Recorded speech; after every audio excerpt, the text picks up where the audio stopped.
It was a cold November morning in 1970 when hikers stumbled upon a scene that would haunt them forever. Deep in Isdalen, Norway's Valley of Death, lay the charred remains of a woman. Beside her, scattered clues that seemed pulled straight from the pages of a spy thriller.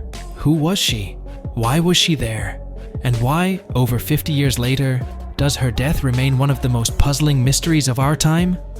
This is the story of the Isdal Woman, a case that has captivated investigators, journalists, and true crime enthusiasts for decades. Let's begin where it all started, in the icy shadow of Isdalen. On November 29, 1970, two hikers veered off the beaten path in the Isdalen Valley. What they found would change their lives forever. The charred body of a woman, her arms raised in a peculiar position, was lying among the rocks. Nearby, investigators later found an assortment of odd items. A nearly empty bottle of liquor, some burnt clothing, and... was that a pair of sunglasses? As police arrived, the mystery only deepened. No ID, no wallet, no personal papers. Even the labels had been meticulously removed from her clothes. Whoever she was, someone clearly wanted to erase her identity. It wasn't long before the case took a bizarre turn. A pair of suitcases belonging to the woman was discovered at a train station in Bergen. Inside, more head-scratching clues, wigs, cosmetics, unprescribed glasses, and cryptic notes that seemed to be written in code. What was this woman hiding? Or perhaps a better question, what was she running from? As investigators unraveled the threads of her belongings, the story only became more perplexing. The coded notes were deciphered to reveal dates and locations, suggesting a carefully planned itinerary across multiple European cities. But that wasn't all. This woman had at least 8 different aliases, complete with matching passports. Each identity seemed designed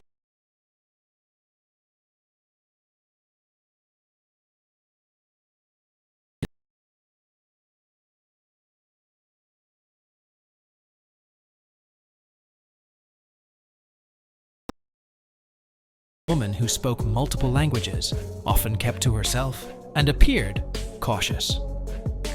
Hotel staff reported that she often paid in cash and insisted on rooms with balconies, perhaps to monitor her surroundings. But the biggest question remained. Why?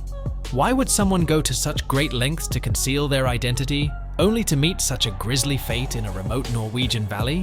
When you have a woman with multiple passports, cryptic codes, and wigs, espionage is the obvious theory.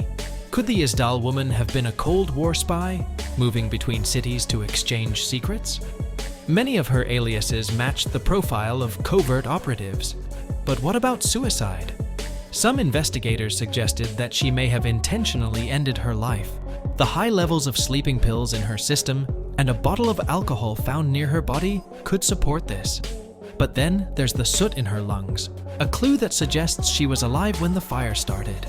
Or was it murder? The level of planning involved, from removing clothing labels to carrying multiple passports, suggests a highly organized individual. Could she have been silenced by someone who knew too much?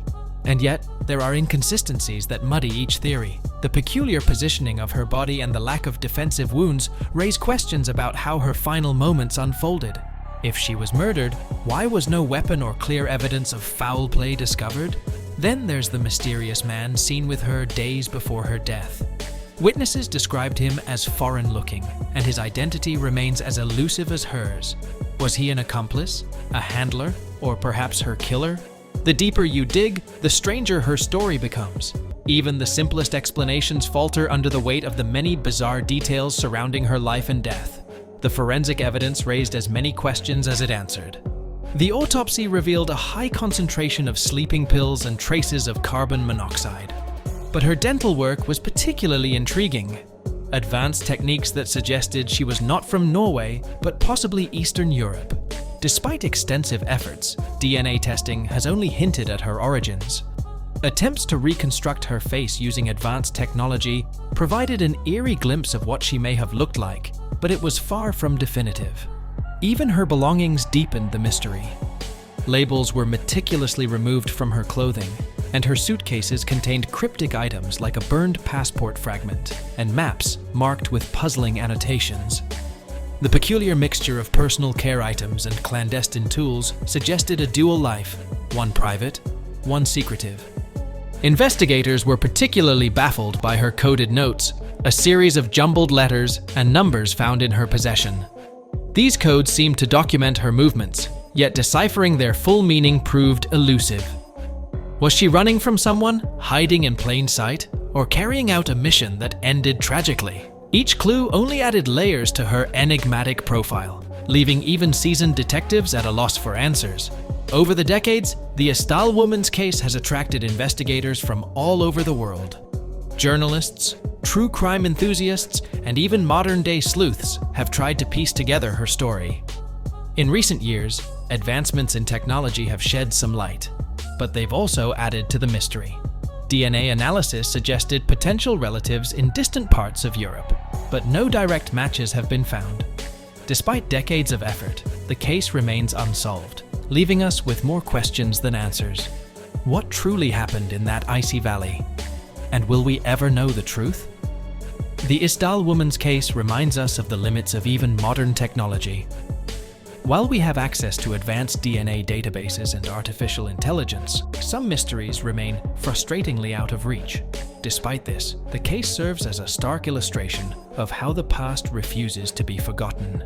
Decades after her death, the whispers of her story continue to echo, drawing investigators and enthusiasts into her enigma. But her story is more than just an unsolved case. It's a chilling reminder of the human stories behind these enigmas, stories of identity, secrecy, and loss. Each layer we peel back reveals not just facts, but profound questions about her life, her choices, and the forces that shaped her fate. The Isdal Woman continues to fascinate and frustrate, sparking debates about privacy, espionage, and the lengths we go to uncover the truth. Was she a victim of political intrigue, a spy erased by shadowy networks, or someone simply running from her past? Will the Isdal Woman ever find her name? Or will she remain a spectral figure, a riddle carved into the cold rocks of Norway's Valley of Death? Until her story is fully told, her mystery serves as a solemn reminder of the countless untold stories that vanish into history's shadows. If this story gripped you as much as it's gripped investigators for decades, make sure to give this video a thumbs up and share it with fellow mystery enthusiasts. Do you think the Isdal Woman was a spy, a victim of foul play, or something even more sinister? Let us know your theories in the comments below. We'd love to hear what you think. And don't forget to subscribe and hit that bell icon so you never miss an upload. Until next time, stay curious and stay safe.